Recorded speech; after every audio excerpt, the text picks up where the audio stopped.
This theater means so much to the people of St. Joseph. There have been so many people that have been through the doors of this building. It was a part of our childhood. This was an important part of who we are. You know, from the 1920s, families grew up coming to this theater. It's very important because of the plasterer that did the work, Waylon Gregory.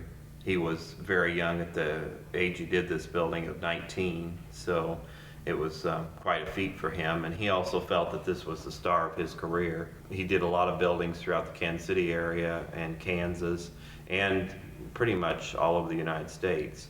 And he felt that this was very important because he actually did the whole building, whereas most of the time he did a facade or he did a ceiling inside a building or so on. So this one was, he did everything, the facade as well as the interior. As a small child, I remember coming to the theater and there would be a movie playing on the screen, but I was usually more interested in the clouds above the canopy and watching them turn. The canopy itself is cement and plaster, overlaid plaster, and we think that it was actually, when it was put up, the whole thing was put up. A lot of people think it was put up in sections, and it really wasn't. We think it was put up totally. They put the wire up, the wire mesh and the rods and so on, and then they started plastering it. Around the outside it has about 4 feet overhang, and then it's attached to the ceiling itself, the dome ceiling.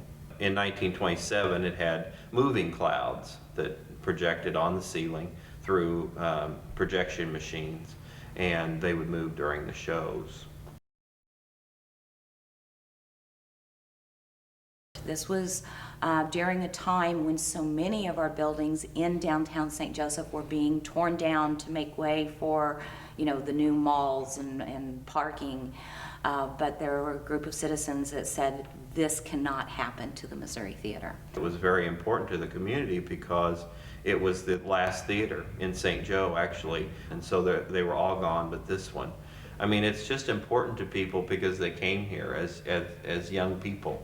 You know, they come here as children, and you talk to people, and they worked here as ushers, and they worked here as ticket takers and as ticket sellers, and it was a part of their childhood, and they wanted to keep that.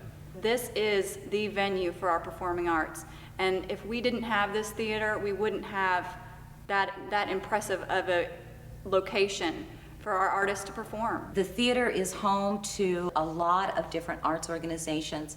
Ruby Resident Theater is a community theater here in St. Joseph. They use this theater exclusively. We have high schools come down and do their plays here. Dance recitals are often held here. So it's used for a lot of different things. I think it's very important to save these buildings. These are the only relics of what life was in these communities. If you take these places away, you know, and you don't save them, or you don't save this type of thing, then you lose your connection.